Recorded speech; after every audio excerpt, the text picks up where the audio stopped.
क्या आईसीआई बच्चों को फेल करता है? सीए इंटरमीडिएट के बच्चों को फाउंडेशन फाइनल। बहुत ही एक अच्छी बात आज आप लोगों से करूंगा, आपको समझ में आएगी कि फेल क्यों होते हैं, क्या कारण होता है, किस तरीके से होते हैं। काफ़ी चीज़ें आपको इसमें समझ में आएगी।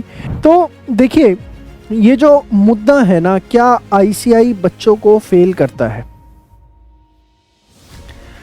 आप जरा इसके पॉइंट ऑफ टाइम पर आओ कि ये मुद्दा उठता कब है।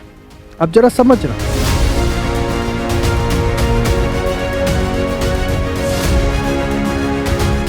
तो जब आपका रिजल्ट डिक्लेयर हो जाता है तो आप देखेंगे कि रिजल्ट डिक्लेयर होने के 15 से 20 दिन के लिए ये मुद्दा जो है वो उठता है कि भाई एक आधा आंसर शीट उठाई जाती है, उसमें बोला जाता है कि देखो इस क्वेश्चन में इतने नंबर मिलने चाहिए थे, इतने नंबर मिले और इस बच्चे को जो है फेल कर दिया गया, एंड सो ऑन।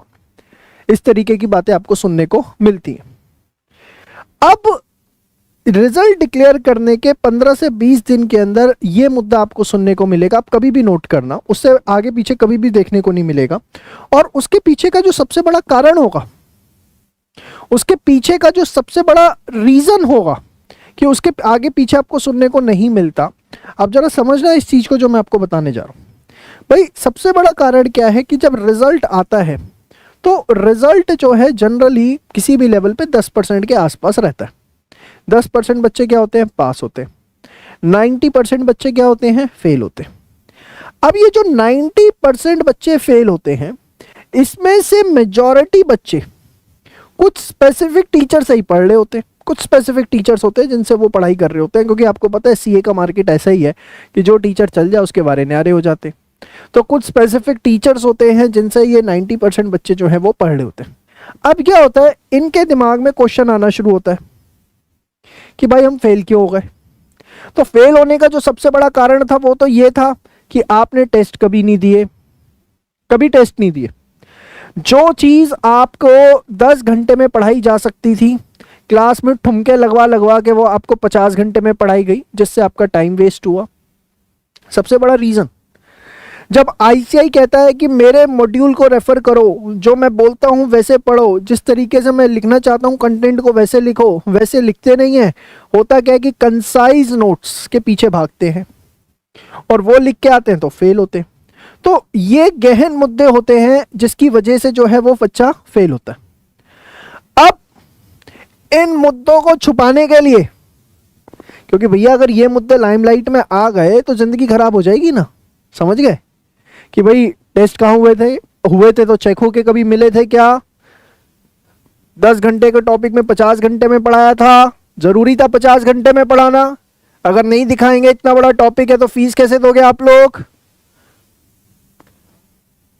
मॉड्यूल को अगर रेफर करवा दिया तो कैसे अपनी दुकानें चलेंगी? तो उस समय क्या होता है कि सबसे बड़ी चीज की सबसे अच्छा मुद्दा क्या है कि यहां पर बच्चे को कभी ट्रांसफर ही मत होने दो। सारा का सारा ठीकरा फोड़ दो किसके ऊपर? आईसीआई के ऊपर। और बड़ा आसान होता है यार। देखो, जहां पर 1 लाख शीटें चेक हो रही हैं, जहां पर इतना पेपर चेक हो रहा है, तो it's not a big deal. कोई भी एक, मतलब आप कुछ खुद भी सोचो, क्या आपके स्कूल लेवल पे ये नहीं होता था? मैं ये नहीं कह रहा कि वो सही होता है उन बच्चों के साथ, मैं बिल्कुल भी इस चीज को नहीं लेके जा रहा उस डायरेक्शन के अंदर कि उन बच्चों के साथ सही होता है जिनकी पेपर शीट्स जो है वो गलत चेक होती हैं। उनको इंसाफ मिलना चाहिए। वो गलत शीट जब पता लगती हैं तो जो उसको आईसीआई को करेक्टिव एक्शंस उसके ऊपर लेना चाहिए। लेकिन ये हर केस में नहीं होता, मैं आपको बता दूं। ये जो इसका एक माहौल क्रिएट कर दिया जाता है ना कि आईसीआई बच्चों को जानबूझ के फेल कर रहा है, ये एकदम फेक बात है। अगर आप पूरी शिद्दत से अपनी पढ़ाई कर रहे हैं, पूरी तमीज से अपनी पढ़ाई कर रहे हैं, एकदम आप प्रॉपर हैं टेस्ट पेपर में। अब आप सीधे क्या करते हैं कि टेस्ट देते हैं कहाँ पर जाकर के? सीधे एग्जाम में। उससे पहले मैक्सिमम बच्चे ऐसे होते हैं जो टेस्ट पेपर ही नहीं देते। वो कभी भी मॉक टेस्ट पेपर नहीं लिखते, चैप्टर वाइज टेस्ट नहीं लिखते। क्योंकि वो चैप्टर वाइज टेस्ट नहीं लिखते, मॉक टेस्ट पेपर्स नहीं लिखते, ना उनको इस तरह का एनवायरनमेंट प्रोवाइड किया जाता है जहां उनको मोटिवेट किया जाए टेस्ट पेपर्स लिखने के लिए। और सीधे वो लिखते हैं कहाँ पर, एग्जाम में जाकर, और इस वजह से गलती होने के चांसेस बहुत ज़्यादा हाई हो जाते हैं। क्यों? क्योंकि कभी आपको किसी ने गाइड ही नहीं किया, इंस्ट्रक्ट ही नहीं किया कि किस तरीके से हमें क्वेश्चन को लिखना है, आंसर को लिखना है, प्रेजेंट करना है, कहाँ गलतियाँ होती हैं, वर्किंग नोट्स के क्या वेटेज होती है। अगर इस तरह की गाइडेंस आपको मिले ना, तो मेरा खुद ऐसा मानना है, क्योंकि सीए में कोई भी बच्चा अगर घुसता है ना, तो उसका माइंड मेकअप तो होता है कि मुझे पढ़ना है, तो रिजल्ट को जो है ना ड्रास्टिकली एटलीस्ट 2 टाइम्स 3 टाइम्स जो है वो इंप्रूव किया जा सकता है। लेकिन टेस्ट के ऊपर आप लोगों का ना फोकस होता है और ना आपको उस तरह का माहौल दिया जाता है कि आप टेस्ट के ऊपर बात करें, क्योंकि अगर टेस्ट पे बात करेंगे तो कॉस्टिंग बहुत ज़्यादा बढ़ जाएगी। टेस्ट बनाना, पेपर चेक लेना, फिर उसे चेक करके देना, तो कौन इतने झंझटबाजी में पड़े। तो ना आपको माहौल देते, ना आप कभी उस, क्योंकि आप लोग तो वो देखेंगे ना जो आपको दिखाया जाएगा, सीधी सी बात ये है। तो आप इस चीज़ को समझिए कि टेस्ट के ऊपर फोकस जो है हमारा होना बहुत बहुत ज़रूरी है। दूसरी चीज़, एक चीज़ को समझ लीजिए, कोई भी कोर्स इंटरमीडिएट लेवल का 100 घंटे से ऊपर का नहीं है। कोई भी कोर्स अगर मैं बात करूं, फाउंडेशन लेवल पे 60 से 70 घंटे ही सफिशिएंट, फाइनल लेवल पे चले जाते हैं 125 घंटे, हद मार के 150 घंटे मान लीजिए, that is more than sufficient. इससे ज़्यादा अगर आप किसी पर्टिकुलर सब्जेक्ट को, लेक्चर्स को दे रहे हैं, तो कहीं ना कहीं डाउन द लाइन कुछ समय की बर्बादी जो है आप कर रहे हैं। वहाँ पर भी आपको थोड़ा सा सोचना पड़ेगा, क्या मुझे इतना टाइम देना चाहिए। देखिए, नॉलेज बटोरना एक अलग चीज़ है, एग्जाम के बाद 3 महीने का गैप मिलेगा, खूब बटोर लो जितनी बटोरनी है, ठीक है ना। लेकिन एग्जाम निकालने के लिए क्या हमें मॉड्यूल की जितनी पढ़ाई करनी है, हमने उतनी पढ़ाई करी, जितना हमें क्वेश्चन करना था उतना किया। देखिए, अगर कोई पर्टिकुलर चैप्टर है, से मैं मटेरियल कॉस्टिंग की बात करता हूँ, अगर 40 क्वेश्चन करके काम चल रहा है, तो मैं 200 क्वेश्चन क्यों प्रैक्टिस करूं यार। वो 160 क्वेश्चन जो सरप्लस के, ना मैं एग्जाम में रिवाइज कर पाऊंगा, और सेकंड चीज, एग्जाम में रिवाइज नहीं करूंगा तो मेरा कॉन्फिडेंस डाउन होगा। और उससे भी बड़ी चीज, अभी मैं वो 200 क्वेश्चन करता रहा हूं, मेरे 160 क्वेश्चन का टाइम क्या हो रहा है, सिर्फ वेस्ट हो रहा है। तो ये मेन मुद्दे होते हैं कि जिसकी वजह से कोई भी बच्चा जो है ना वो फेल होता है, ना कि आईसीआई आप लोगों को जो है जानबूझकर फेल करता है।